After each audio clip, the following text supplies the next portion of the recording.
Hello guys, welcome back to CMA with Kewal Darji YouTube channel. और मैं हूं आपका केवल दर्जी और आज हम बात करने वाले हैं आपके chapter number 2.9 government policies, subsidies and subsidies, incentives and the tax loss. Okay, chapter number 2.9, तो उसके बारे में हम आज बात करने वाले हैं। ठीक है, तो पहले थोड़ा बहुत इंट्रो बता दूं कि government policies, subsidies, incentives, tax loss के बारे में, और इस चैप्टर में हम क्या पढ़ने वाले हैं, कि क्या है इंट्रोडक्शन, तो थोड़ा बहुत आपको बता देता हूँ। देन हम स्टार्ट करेंगे हमारा इस चैप्टर आईसीएमई और आईसीएमआई के मॉड्यूल के थ्रू। ठीक है, सो जैसे कि आप सब जानते हो कि भाई बिजनेस और एंटरप्रेन्योरशिप सिर्फ आइडिया और हार्डवर्क से नहीं चलता है। ओके, बल्कि उस पर गवर्नमेंट के रूल्स और सपोर्ट का भी बहुत बड़ा रोल होता है। गवर्नमेंट हर टाइम नए पॉलिसीज बनाती है, सब्सिडीज और इंसेंटिव्स भी देती है, और टैक्स लॉज को अपडेट भी करती रहती है, ताकि भाई नए एंटरप्रेन्योर्स को आपको सपोर्ट मिले और पुराने बिजनेसेस भी जो है वो भी ग्रो कर सके। सो इस चैप्टर का मेन जो पर्पस है कि भाई आपको ये समझना कि भाई गवर्नमेंट के कौन से पॉलिसी और स्कीम्स एंटरप्रेन्योर के लिए हेल्पफुल है। सब्सिडी का मतलब है कि भाई गवर्नमेंट आपको कुछ फाइनेंशियल हेल्प देती है। इंसेंटिव का मतलब है कि भाई अगर आप कुछ नई चीजें करते हो या तो फिर नए एरिया में इन्वेस्ट करते हो तो आपको बेनिफिट मिलता है। और टैक्स लॉ का मतलब है कि भाई गवर्नमेंट ने जो भी रूल्स बनाया है वो आपको समझना जरूरी है कि भाई ताकि आप अपना बिजनेस लीगल और स्मूथ तरीके से चला सको। क्लियर? तो आई होप सो कि आपको सारी चीजें क्लियर हो चुकी है। तो अब हम चलते हैं हमारे मेन कंटेंट पे। ठीक है, तुम्हारे जस्ट 1 मिनट गाइस, पानी थोड़ा पी लेता हूँ, फिर स्टार्ट करते हैं।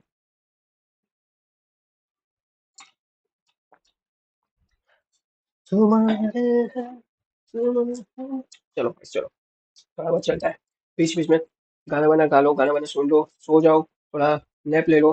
ठीक है, तो पढ़ाई के साथ ये सारी चीजें भी करते रहना चाहिए, but come come. Okay, social media तो अभी 1-2 महीने, अभी 3 महीने बचे। सितंबर तो शायद अभी देखो चल रहा है, तो अक्टूबर नवंबर, ओके, फिर दिसंबर 25 की एग्जाम आ जाएगी, तो सोशल मीडिया तो ऐप्स की बंद ही कर दो और जल्दी से लग जाओ अपने जल्द रिवीजन पे। ओके, बहुत ज़्यादा रिवीजन करना है। फिर चलो स्टार्ट करते हैं। The success of the business largely depends on the state's support through the several policy related to tax, subsidy, incentive. Okay, so ये सारी चीज का मतलब तो मैंने बता दिया है। ओके, बट अब डायरेक्ट हम पढ़ते हैं।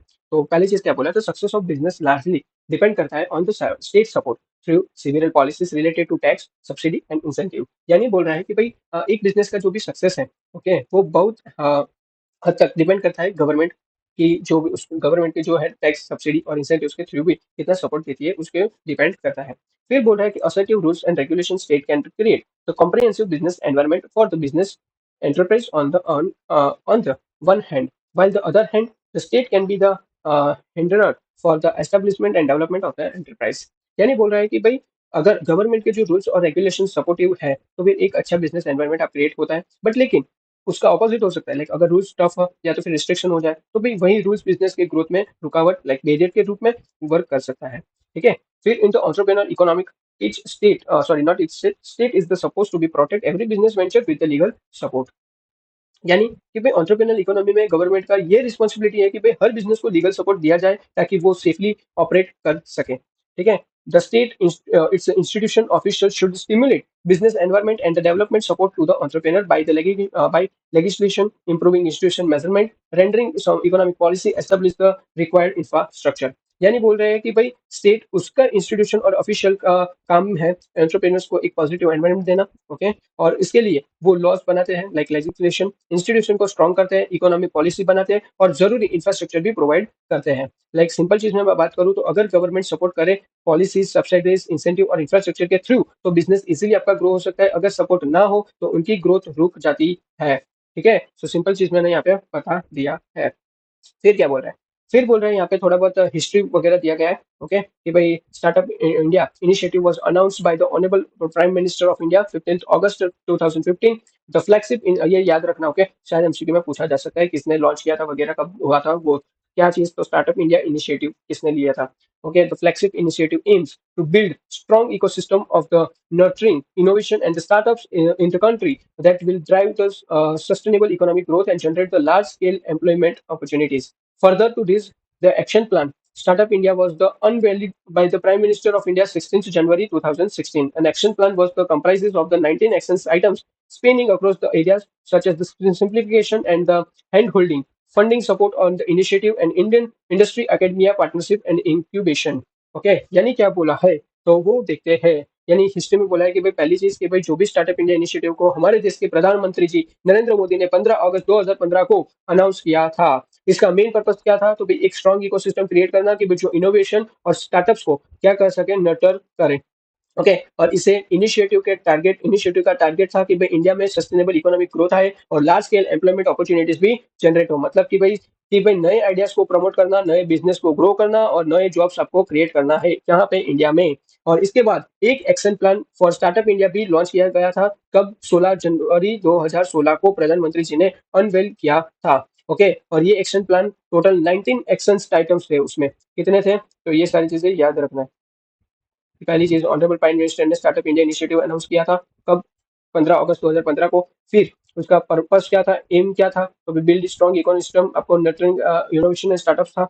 ओके फिर प्रधानमंत्री जी ने एक एक्शन प्लान आपका स्टार्टअप्स इंडिया के लिए लॉन्च अनवेल किया था 16 जनवरी 2016 को। और ये वो एक्शन प्लान में 19 एक्शन आइटम्स भी आपको क्या था, लेकर आए थे कि जो 3 बड़े एरियाज कवर करते हो। ओके अक्रॉस द एरियाज, कौन से एरिया थे, सिंप्लीफिकेशन, हैंड होल्डिंग। ओके यानी क्या होता है कि भाई यानी बिजनेस स्टार्ट करना और चलाना इजी बनाया जाए। ओके फिर फंडिंग सपोर्ट इंसेंटिव्स, यानी भाई पैसे की हेल्प और गवर्नमेंट से इंसेंटिव्स मिले। और industry academia partnership and incubation, यानी क्या बोला है इसमें कि भाई आपके जो भी इंडस्ट्री और एजुकेशनल इंस्टीट्यूशन मिलके नए एंटरप्रेन्योर्स को ट्रेनिंग और सपोर्ट दे। तो ये 3 एरियाज में 19 एक्शन आइटम्स वहां पे क्या थे, आपको लाए गए थे। ठीक है, यानी सिंपल चीज बताऊं तो भी स्टार्टअप्स इंडिया एक ऐसा प्लेटफॉर्म है कि जहां गवर्नमेंट डायरेक्टली एंटरप्रेन्योर्स को सपोर्ट कर के उनके आइडियाज को रियलिटी में आपका बदलने में हेल्प करती है। ठीक है, और फिर यहाँ पे एक अच्छी बात बोली गई है जो एमएसएमई वाला पॉइंट है। Okay ministry of MSME runs numerous scheme targeted. Okay और ये सारी चीजें आपने कहाँ पे पढ़ी होगी मैं बता दूं तो लॉ में। ओके लॉ में आपने पढ़ा होगा एमएसएमई एक्ट 2006। ओके जो था तो उसमें आपने पढ़ा था। और यही स्कीम जो था मिनिस्ट्री ऑफ एमएसएमई, तो ये सारे जो स्कीम्स है तो वो आपने भी वहाँ पे सेम टू सेम पढ़े होंगे।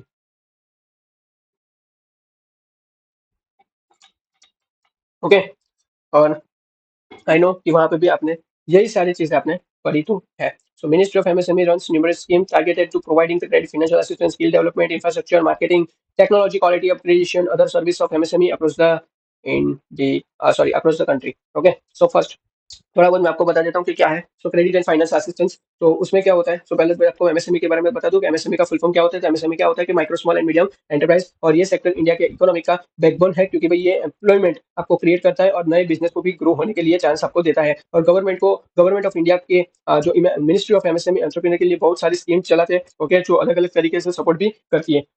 और उसमें से आपका फर्स्ट है आपका providing the credit and financial assistance, यानी भाई मिनिस्ट्री एमएसएमई को क्या देता है, लोन और फाइनेंशियल हेल्प प्रोवाइड करती है कि ताकि उन्हें जो भी पैसों की प्रॉब्लम है वो ना हो पाए इसलिए। ओके तो एमएसएमई को फाइनेंस के लिए टेंशन नहीं लेना पड़ता है क्योंकि गवर्नमेंट सपोर्ट उनको कर देती है। फिर होता है आपका स्किल डेवलपमेंट ट्रेनिंग, यानी बिजनेस चलाने के लिए सिर्फ पैसा ही काम का नहीं है, स्किल भी आपके लिए जरूरी है। तो मिनिस्ट्री एमएसएमई क्या करती है कि वो एंटरप्रेन्योर्स को उनके वर्कर्स के लिए ट्रेनिंग प्रोग्राम्स चलाती है। लाइक जब स्किल बढ़ेगी तो ही आपका प्रोडक्टिविटी और बिजनेस दोनों आपका ग्रो करेगा। ओके फिर बताते हैं इंफ्रास्ट्रक्चर डेवलपमेंट, यानी उसमें क्या बोला गया है कि गवर्नमेंट एमएसएमई के लिए इंडस्ट्रियल स्टेट्स क्लस्टर और आपके जो भी वर्क शेड्स डेवलप करती है कि जहाँ पे उनको काम करने के लिए आपका प्रॉपर जगह और फैसिलिटी मिल पाए। लाइक प्रॉपर जगह और फैसिलिटी के बिना बिजनेस भी ग्रो नहीं होता, इसलिए गवर्नमेंट इंफ्रास्ट्रक्चर क्या करती है, प्रोवाइड करती है। क्या चीज प्रोवाइड करती है, तो इंफ्रास्ट्रक्चर प्रोवाइड करती है।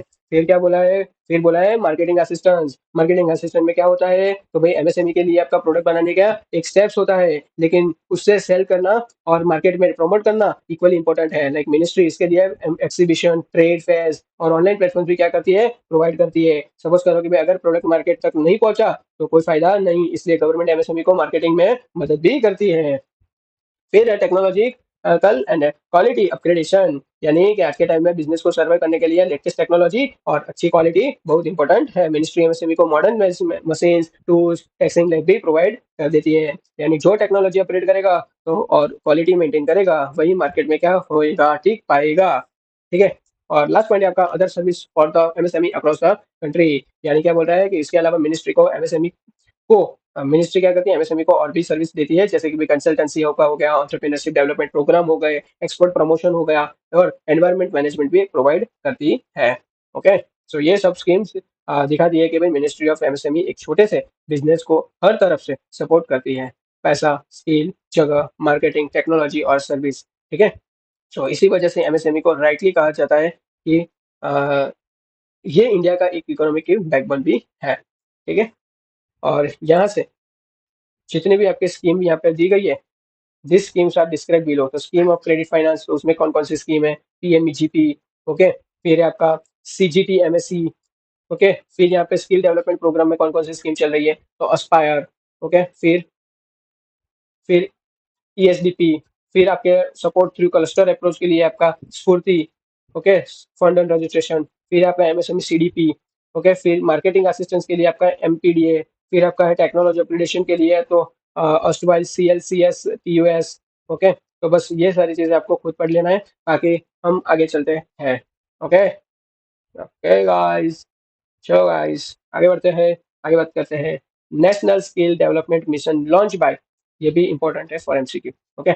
National skill development mission launch by ministry of the skill development and entrepreneurship on July 15 2025। Aim है कि वे create convergence across the sectors and states in the terms of skill training activities. Besides the consolidate and coordinate skilling efforts, it also aims to expedite the decision making across the sector to achieve the skilling at the scale with the speed and the standards. यानी क्या बोल रहा है कि भाई हम आज वो भी बात करने वाले हैं कि भाई नेशनल स्किल डेवलपमेंट मिशन जो पहला है कि भाई ये मिनिस्ट्री जो मिशन है वो ministry of skill development and entrepreneur ने 15 जुलाई 2015 को लॉन्च किया था। और इसमें इसका मेन एम क्या था? इसका मेन पर्पस था कि भाई देश के अलग अलग सेक्टर्स और स्टेट्स में जो भी स्किल ट्रेनिंग एक्टिविटीज चल रही है उनको एक साथ लेकर आना, यानी कन्वर्जेंस क्रिएट करना। सिर्फ इतना ही नहीं है, बट ये मिशन स्किलिंग के एफर्ट्स को कंसोलिडेट और कोऑर्डिनेट करता था। मतलब कि अगर अगर अलग अलग डिपार्टमेंट्स अलग अलग तरीके से ट्रेनिंग कर रहा है तो मिशन उन सबको एक अम्ब्रेला के नीचे लेके आता था। ओके। और सबसे बड़ी बात कि भाई इसका गोल है कि भाई डिसीजन मेकिंग फास्ट हो,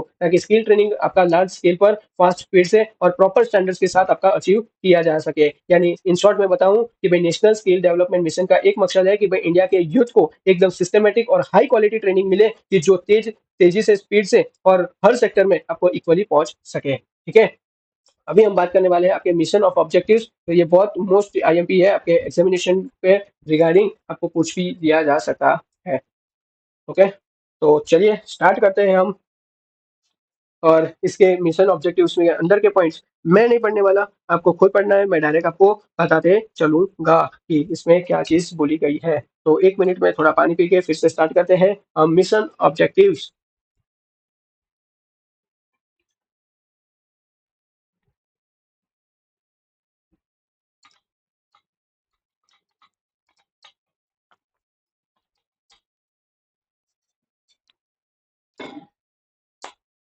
तो चलिए गाइस शुरू करते हैं मिशन ऑब्जेक्टिव्स।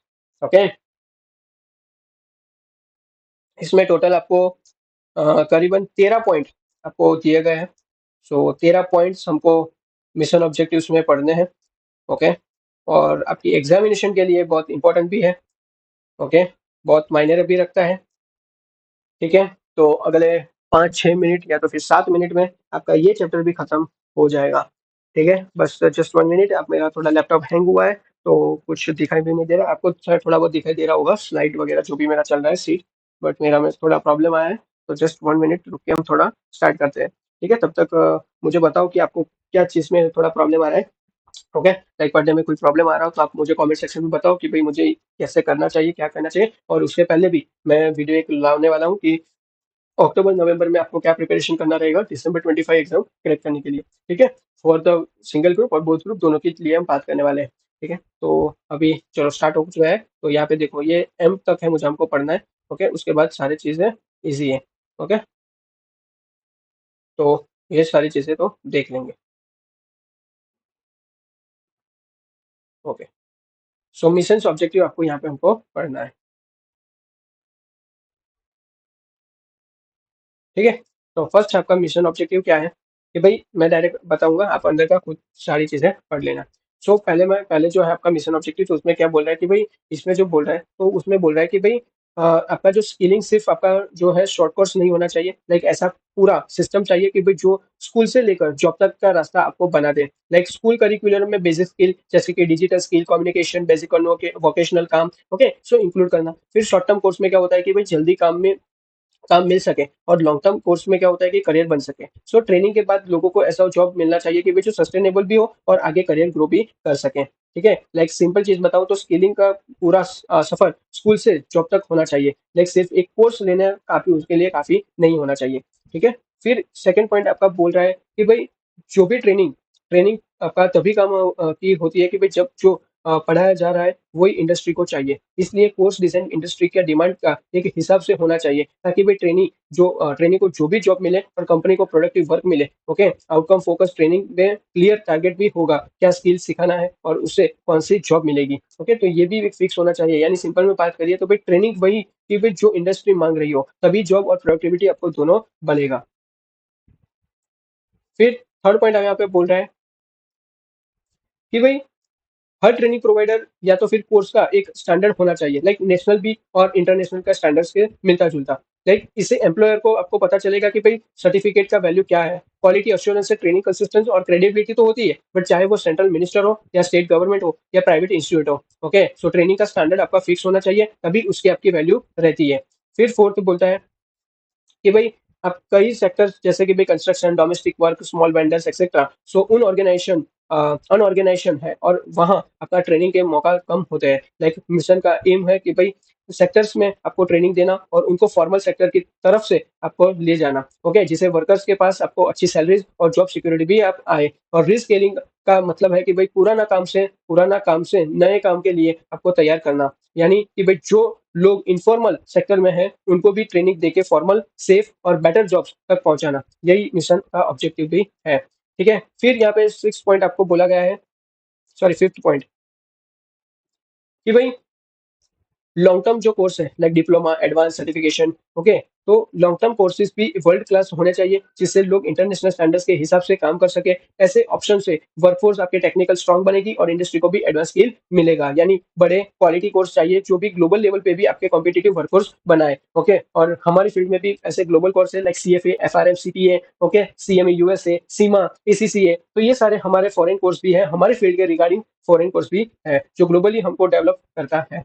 फिर हमारा सिक्स पॉइंट है कि भाई अच्छी ट्रेनिंग देने के लिए आपको ट्रेनर्स भी आपके स्किल्ड होने चाहिए। इसलिए मिशन टीचर ट्रेनिंग इंस्टीट्यूशन बनाता, ओके, और बनाता बनाता है। ओके, जहाँ पे ट्रेनर्स को मॉडर्न टेक्निक्स और टीचिंग स्किल सिखाया जाता है और वहाँ पे better trainers is equal to better trainings भी वहाँ पे मिलते हैं। सो ट्रेनर को ट्रेन करो तभी ट्रेनिंग्स जो है वो अच्छी ट्रेनिंग मिलेगी।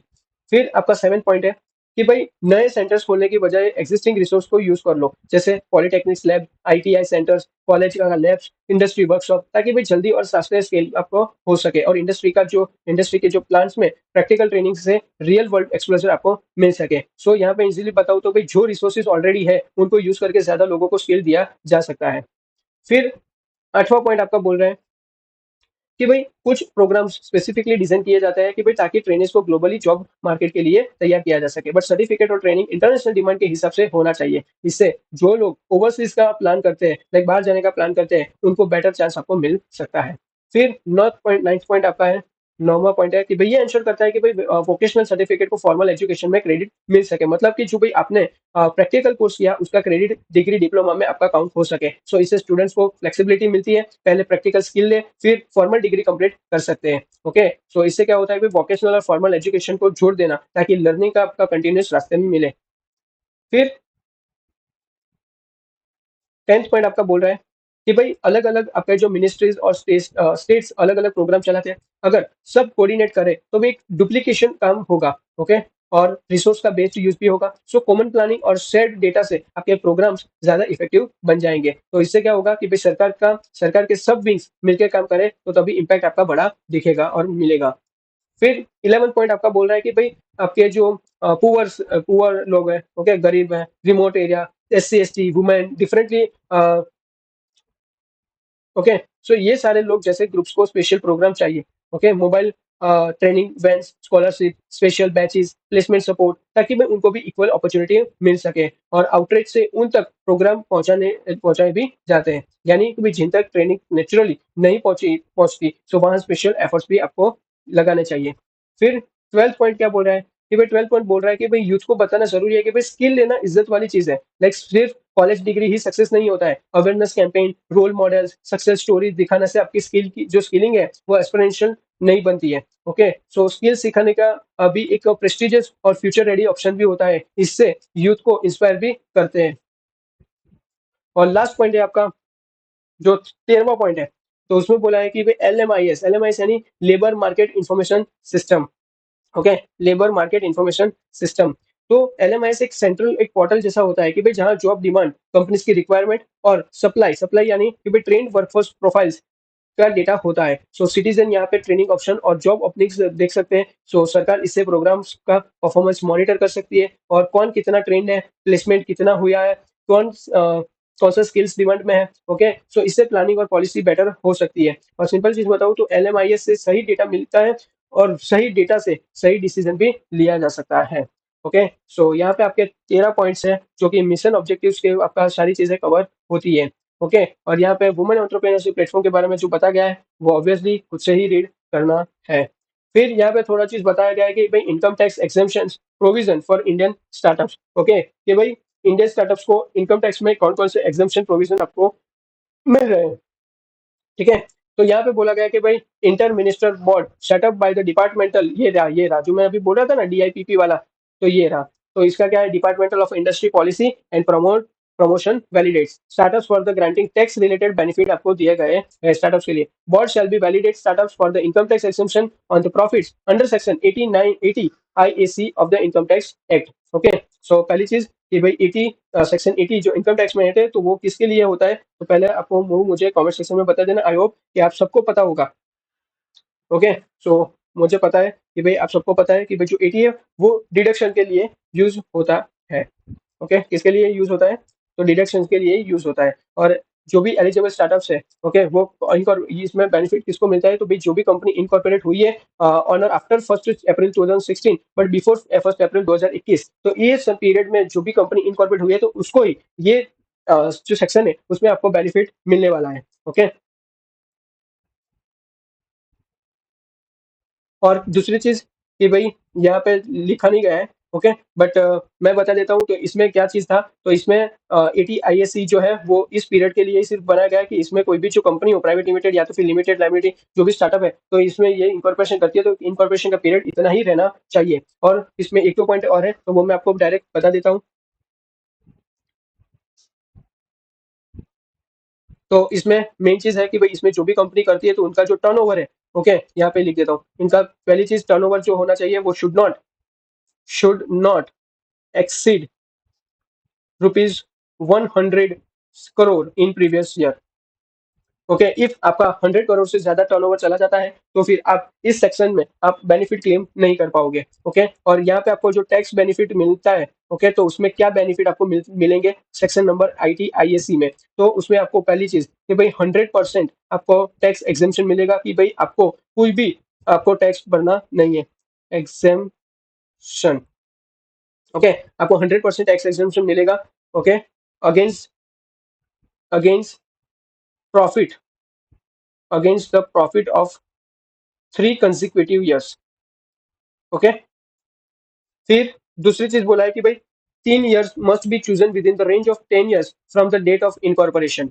ओके, तो मेन चीज है कि वो 3 साल आपको चूज करने होंगे। ओके, जहां से आपका इनकॉर्पोरेशन हो गया वहां से 10 साल की रेंज में आपको कोई भी 3 साल आपको मस्ट बी चूजन करना पड़ेगा। ठीक है, तो यही पॉलिसी है कि जहाँ पे आपको स्टार्टअप्स को क्या बेनिफिट, इनकम टैक्स में आपको टैक्स बेनिफिट आपको दे रहे थे सिर्फ स्टार्टअप्स के लिए। ओके, सो यहाँ पे है कि भाई DPI recognised startup shall be eligible to apply inter ministry board for the full deduction on the profit and gains from the business. Okay, but ये केस किया था तो ये सारी चीजें थी और शायद आपके टैक्स वाले में भी है कि नहीं है, आइडिया नहीं है मुझे। ओके, बट मैंने फिर भी आपको ये तो बता दिया है। ठीक है,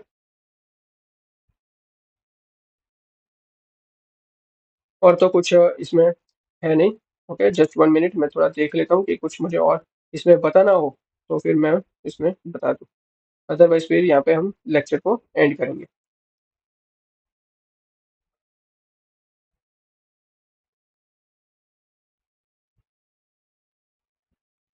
ओके, सो हमने,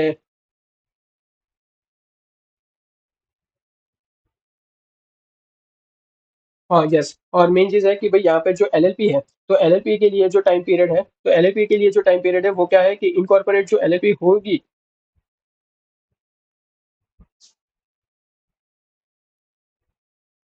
जस्ट 1 मिनट गाइस।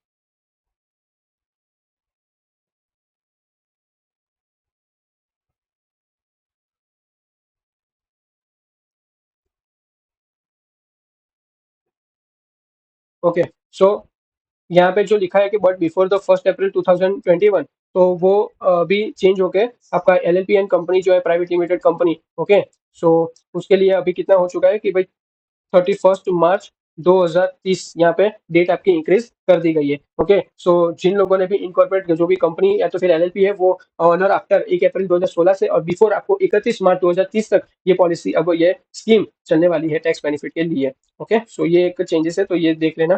ठीक है,